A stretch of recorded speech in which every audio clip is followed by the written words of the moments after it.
আল্লামা নাসিরুদ্দিন আলবানী ফতোয়া দিয়েছেন একজন সাধারণ যারা ব্যক্তির জন্য কমসে কম 200 আয়াত পড়তে হবে। কয়শো আয়াত বলেন? কয়শো আয়াত বলেন? কয়শো আয়াত? 200 আয়াত। কি জন্য পড়বেন? আল্লাহ কসম করে বলি, রমজান মাসে যদি আপনি একটা নফল ইবাদত করেন কিংবা একটা আমল করেন, অন্য মাসে 700 গুণ পর্যন্ত সওয়াব পাবেন, কিন্তু রমজান মাসে 700 গুণ 400 গুণ পাবেন না। তাহলে হবে কি? অসংখ্য আনলিমিটেড।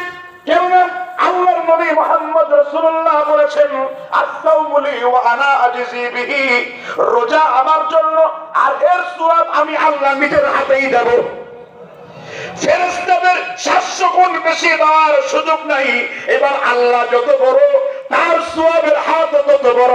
7 না 700 না 7000 না 7 লক্ষ না 7 কোটি না, দুনিয়ার কোন ক্যালকুলেটরে আল্লাহর সওয়াবের মাপ তুমি করতে পারবে না। এই জন্য রমজান হলো আল্লাহকে পাওয়ার মাধ্যম। হাদিসে কুদসিতে আল্লাহ বলেছেন, অবিজালালি ওয়া কুদরতি ওয়া উলুফি ওয়া ইরতিসাই মাকানি, আল্লাহর জালালের কসম, আল্লাহর সাম্রাজ্যের কসম, আল্লাহর জাতের কসম, তোমরা যখন ফরজ নামাজ আদায় করে নফল করতে শুরু করে দাও, ইয়াদু ইয়াদুল্লাহ, কলবু কলবুল্লাহ, লিসানু লিসানুল্লাহ, ওই বান্দার হাত আমি আল্লাহর হাত হয়ে যায়, ওই বান্দার ঠোঁট আমি আল্লাহর ঠোঁট হয়ে যায়, ওই বান্দার জবান আমি আল্লাহর জবান হয়ে যায়। বুখারী মুসলিমের হাদিস। এই হাদিসের অর্থ হলো আপনি হাত দ্বারা আল্লাহর নিকটে পৌঁছেছেন। এই হাদিসের অর্থ হলো আপনি জবান দ্বারা আল্লাহর নিকটে পৌঁছেছেন। এই হাদিসের অর্থ হলো আপনি সমগ্র 366টি অঙ্গ দ্বারা আপনি আল্লাহর নিকটবর্তী হয়ে গেছেন। কারণ আপনি তো আল্লাহর গোলাম হয়ে গেছেন। খুব খারাপ লাগতেছে, ওয়াজ কি শুনবে? খুব বিরক্ত লাগছেন। আমি হাদিসের বাইরে এখনো কিচ্ছুটি বলি নাই। বলছি প্রত্যেকটা কথার পিছনে আরবি, বাংলা এবং দলিল রয়েছে। আমি কোনো দলীয় ওয়াজ করতে বসি নাই। আমি সকল মুসলিমদের ভাই মনে করে মুসলিম ভাইদের পক্ষে ওয়াজ করতে বলছি। এবার রমজান মাস শুরু হয়ে গেল। আপনার মসজিদে বাংলাদেশে চলছে 6G 8G কিংবা 4G, কিন্তু তারাবি আসার পরে আপনার তারাবি রইল না। আপনার তারাবি হয়ে গেল তাড়াতাড়ি। কিসের তারতিলে কোরআন? এটার কোনো ভাব ধরে না। হাফেজ সাহেব তেলাওয়াত করছে আর ইসলাম মিম,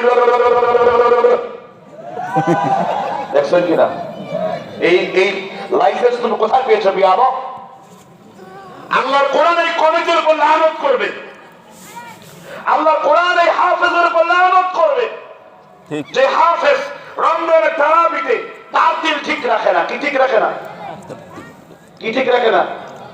আপনি যে পড়তেছেন আলিফ লাম মিম যালিকাল কিতাবু লা রাইবা ফিহি লিল মুত্তাকিন আল্লাযীনা ইউমিনুনা বিল গায়বি ওয়া ইয়াকিমুনা সলাতা, কিছু বুঝছেন আপনি? বলুন আপনি কিছু বুঝেছেন? আপনি তারাবির তরিকা কিভাবে পড়তে হবে এটা পড়ার জন্য পৃথিবীর শ্রেষ্ঠ দেশ, কোরআনের দেশ, রাসূল সাল্লাল্লাহু আলাইহি সাল্লামের দেশ, শান্তির সর্বশ্রেষ্ঠ জায়গা কোনটা? সৌদি আরব। কোন জায়গা?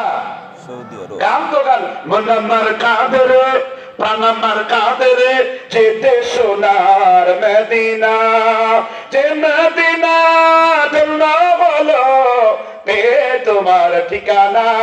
খালি মদিনার গান গায় কিন্তু মদিনার সুন্নাত নেয় না। এবার মক্কা মদিনায় যখন আপনি যাবেন বিশ্বকাপের পরে তারাবি পড়ার জন্য, দেখবেন কাবার ইমাম কত সুন্দর করে তেলাওয়াত করে। দেখছেন কিনা? আলিফ লাম মিম যালিকাল কিতাবু লা রাইবা ফিহি হুদাল লিল মুত্তাকিন আল্লাযীনা ইউমিনুনা বিল গায়বি ওয়া ইয়ুকিমুনাস সালাতা ওয়া মিম্মা রাযাকনাহুম ইউনফিকুন। তারতিল হযরের সাথে পড়ে তারা, ঠিক না? ঠিক। প্রতিটি আয়াত যেখানে থামার দরকার থামে, যেখানে কি এজন্য এবার সিদ্ধান্ত নিয়েছে 10 রাকাত করবে তারা। আলহামদুলিল্লাহ বলেন। কয় রাকাত করবে? 10 রাকাত করবে। 10 রাকাত তারাবি, 3 রাকাত বেতের। 10 রাকাত তারাবি, 3 রাকাত কি? তারাবি যদি এশার নামাজে পড়েন তাহলে বেতের পড়বে 3 রাকাত, আর তারাবি যদি মধ্যরাত্রিতে পড়েন বেতের পড়বেন 1 রাকাত। বুঝছেন ফতোয়া? সুম্মা সালাতিল লাইলি মাসনা মাসনা বা আউতিরু বিওয়াহিদা। আসারুস সুনান প্রথম খণ্ড 402 পৃষ্ঠা 14062 নম্বর হাদিস। আল্লামা নিমবি হানফি রাহমাতুল্লাহ আলাইহি তিনি হাদিস সংকলন করেছেন। নবীজি সুম্মা সালাতিল লাইলি মাসনা মাসনা, দুই দুই দুই দুই করে 10 রাকাত করলেন। ফাআউতির বিওয়াহিদা, এক রাকাত কি করলেন? আল্লাহ তাআলা রাসূল বলেছেন আল্লাহ মুইতুরুন, আল্লাহ বেজুর, তিনি বেজুরকে ভালোবাসেন। ইয়া আহলাল কোরআন, হে আমার কোরআনের অনুসারীরা, আল্লাহ এক আর তিনি এককে কি করেন? ইউহিব্বুল বুতরা। অতঃপর তিনি ঘুমিয়ে পড়তেন আর আপনি স্বপ্ন দেখতে দেখতে আপনার স্বপ্ন দোষ হয়ে যায়। কিন্তু নবীরা